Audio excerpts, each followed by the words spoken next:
राधे कहते हुए आए। जब वो अदृश्य शक्तियां जीव आपके मुख से ये सुनते हैं तो बड़े प्रसन्न होते हैं और कथा सुनने का फल भी बढ़ जाता है। तो सबसे पहले आप एक दूसरे को जय श्री कृष्णा कहें, राधे राधे कहें, उसके बाद हम यहाँ से कथा में आगे बढ़ेंगे। अपने आजू बाजू में जितने लोग बैठे हैं एक दूसरे को जय श्री कृष्णा बोले, राधे राधे बोले, अच्छा लगेगा। शुरू करें बोलना, बोलिए, आप लोग भी बोलिए राधे राधे। आइए मेरे साथ बोलिए, जय जय श्री राधे, जय जय श्री राधे, जय जय श्री राधे। क्योंकि ये वो कथा अमृत है, इसकी बड़ी महिमा है। देवताओं का जो अमृत है वो समय के साथ फीका पड़ जाता है, और जो ये कथा अमृत है ना, ये नित्य इसकी महिमा बढ़ती चली जाती है। इसलिए देव बड़े बुद्धिमान हैं, वे बिना मतलब के कोई काम नहीं करते। जिस अमृत के लिए दैत्य और देवताओं का महासंग्राम हुआ है, उस अमृत को ऐसे ही लाकर दे देंगे कि आप इन्हें पिला दीजिए।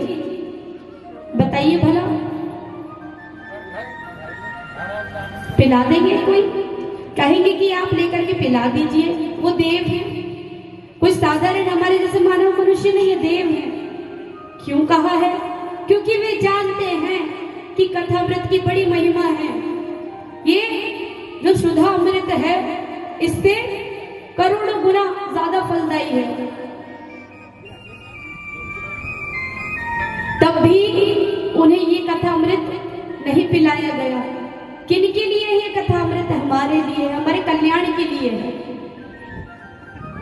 कहते हैं संत कभी अपने लिए नहीं जीते, संत अपने लिए नहीं जीते, वे जगत के कल्याण के लिए सोचते रहते हैं।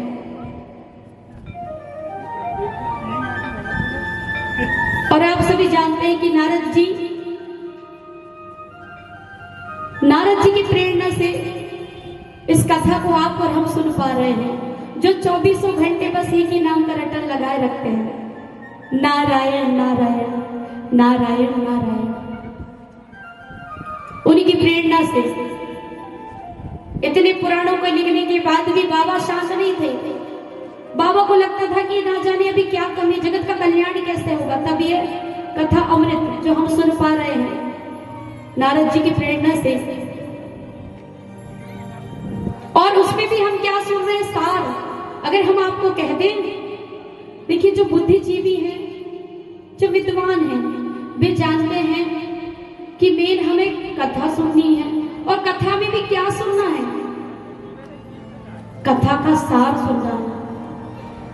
कथा तो सभी सुनते हैं, अगर कथा ही सब कुछ होती तो हम धर्म शास्त्रों को पढ़ लेते। पर हमारे सामने समस्या ये है कि हमारे पास इतना वक्त नहीं है। हर काम के लिए वक्त है हमारे पास, पर धर्म शास्त्रों का अध्ययन करने के लिए समय नहीं है। अच्छा, अगर कोई उसका अध्ययन कर आपको बताए कि ऐसा करना है, ऐसा नहीं करना है, शास्त्रों में ये बातें लिखी है, तो हम कुतर्क करने पर चले आते हैं। नहीं नहीं, हमने तो सुना था, ऐसा लिखा था, आप गलत बता रहे हो, ऐसा तो कहीं लिखा नहीं। अच्छा, प्रमाण क्या है कि कहाँ क्या लिखा है? अरे महाराज, प्रमाण की क्या आवश्यकता है? आप उस कथा का सार समझिए कि कथा का सार क्या है, उससे आप जीवन में उतार क्या लेते हैं। अगर जो कुतर्क कर रहा है उसे हम बता दें कि इसका ये कारण था, इस कारण से ऐसा हुआ है, तो भी वो सुनेगा पर जीवन में उतारेगा नहीं। तो आवश्यकता क्या है? कथा को सुनने की। और कथा में भी कथा नहीं सुनना है, कथा का सार सुनना है कि सार क्या है। हम जो कथाएं बता रहे हैं ना, अंतिम में उसमें एक सीख मिलती है, एक शिक्षा मिलती है, उसे ग्रहण करना है। आप भजन सुनते होंगे, यहाँ पर हमारे संगीताचार्य बैठे हुए हैं, भजन सुनाते हैं। आप देखिएगा, एक भजन एक पूरी कथा को बताता है और उसमें भी सार को बताता है। वैसे ही कथा सुनने के बाद एक सार निकलता है, वैसे ही हमारे जीवन का भी एक सार निकलता है। जीवन का भी एक सार निकलता है। अगर उस जीवन का सार ना निकले तो वो जीवन तो बेकार है। तो आइए, ज्यादा ज्ञान की बातें, कलयुग का प्रभाव है, समझ में नहीं आती। इसलिए एक कथा प्रवक्ता होने के नाते मैं आपको वही बताऊंगी जो आप समझ पाए। अगर हमारे समझाने पर आपको अगर कथा समझ में ना आए तो हमारा समझाना बेकार है और आपका यहाँ आना भी व्यर्थ है। तो आइए, बड़े ऐसे सरल शब्दों में जिससे आप कथा को समझ पाए, कथा के सार को समझ पाए, उस और चलते हैं। अच्छा, कुछ तो कथा में इसलिए आते हैं कि चलिए, हमने सुना कथा में नींद बड़ी अच्छी आती है महाराज, तो चलते हैं, कहीं खंबा ढूंढ के टिक्के बैठ जाएंगे और थोड़ी देर बाद लग गई समाधि। किसी ने उठाया, उठो कथा चल रही है। अरे तुमने उठा दिया, बस भगवान के दर्शन ही होने वाले थे, तुमने उठा दिया, भगवान के दर्शन रह गए, अब भले नींद आ रही जबकि पर तब भी कोई समस्या नहीं है। हम तो कहते हैं, हमने तो पहले दिन से ही कहा है, अगर आप कथा पंडाल में भी आकर के सो रहे हैं तो हमें कोई परेशानी नहीं है। दूसरे कथा प्रवक्ताओं को समस्या हो सकती है, पर हमें इतनी सी भी समस्या नहीं है। पूछिए क्यों? पूछिए, पूछ सकते हैं। क्यों पूछ सकते हैं? क्योंकि आपका अधिकार है कि आप यहाँ आके सोइए। इस बात की आज्ञा हम क्यों दे रहे हैं? क्योंकि आप यहाँ आकर हरि के नाम को सुनकर सो रहे हैं।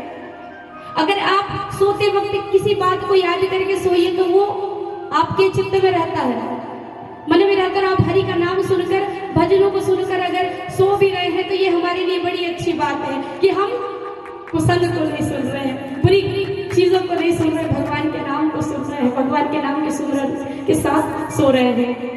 तो हम तो कहते हैं, अगर आपको नींद की भी समस्या है ना तो यहाँ आके नींद पूरी करिए।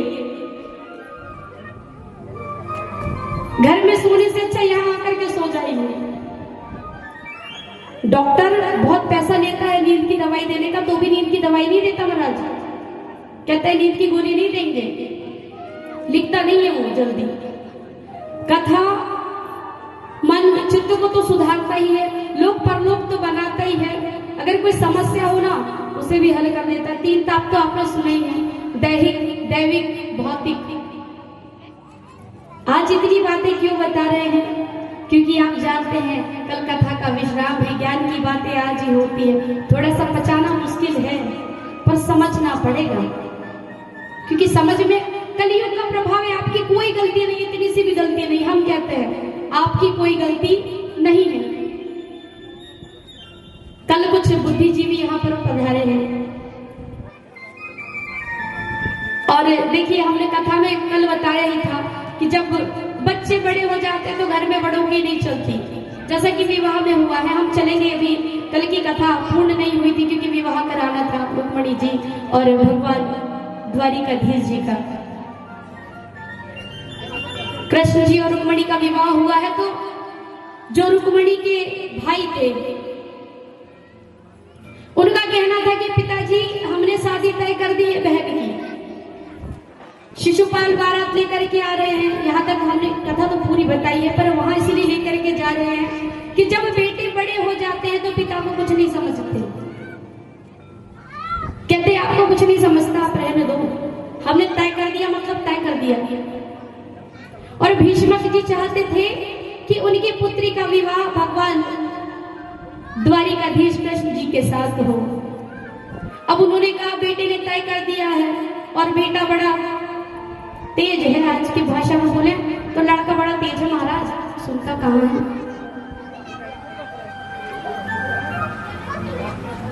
सुखदेव जी का भी ऐसा ही था। भगवान जी से वरदान लिया बाबा भोलेनाथ से कि आपकी माया को रोक दो, मैं तो आ जाऊंगा, मैं आ जाऊंगा, मैं बाहर आ रहा हूं, पर आपको आपकी माया को रोकना पड़ेगा। वचन दीजिए। वचन दिया है और आते ही भाग रहे हैं। माता चिल्ला रही है, पिताजी चिल्ला रहे हैं, रुक जाओ, कहां जा रहे हो, रुक जाओ। नहीं रुक रहे महाराज। क्यों नहीं रुक रहे हैं? क्योंकि बच्चे सुनते कहाँ हैं किसी की। भगवान हम सभी तो जानते हैं, व्यास जी महाराज कह रहे बेटा रुक जाओ, माता चिल्ला रही है, कहाँ जा रहे हो, कहाँ जा रहे हो। तो ये उस समय की बात है, बच्चे नहीं सुनते। वो तो तब के बच्चे थे, वो नहीं सुन रहे, तो आज के बच्चे कहाँ सुनेंगे। तब के बच्चे नहीं सुन रहे थे। पर फर्क कितना है, फर्क कितना है कि वो उस शुद्ध चेतना को जानते हैं, और आज के बच्चे उस वेदना में फंस के रह गए कि उस चेतना के पास जाना ही नहीं चाहते हैं, फंस गए हैं। निकालना किनका धर्म है, हमारा और आपका।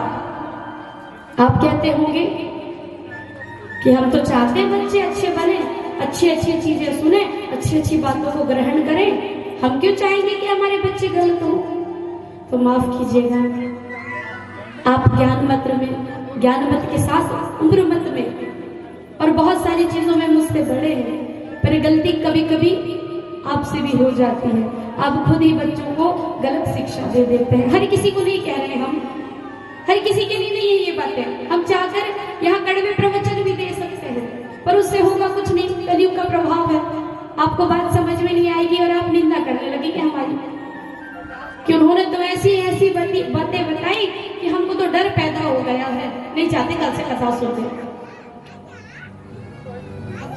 तो अब हमारा धर्म ये होता है, दायित्व ये होता है कि आपको आपके तरीके से बताकर समझाकर उस चीज को करने से रोकना है, जिससे हमारी आने वाली पीढ़ी बर्बाद हो रही है। आबाद नहीं हो रही, बर्बाद हो रही है। झूठ बोलना आप सिखाते हैं, गलत व्यवहार करना आप सिखाते हैं, और कहते हैं कि गलती हमारे बच्चे की नहीं थी, आपकी गलती नहीं थी।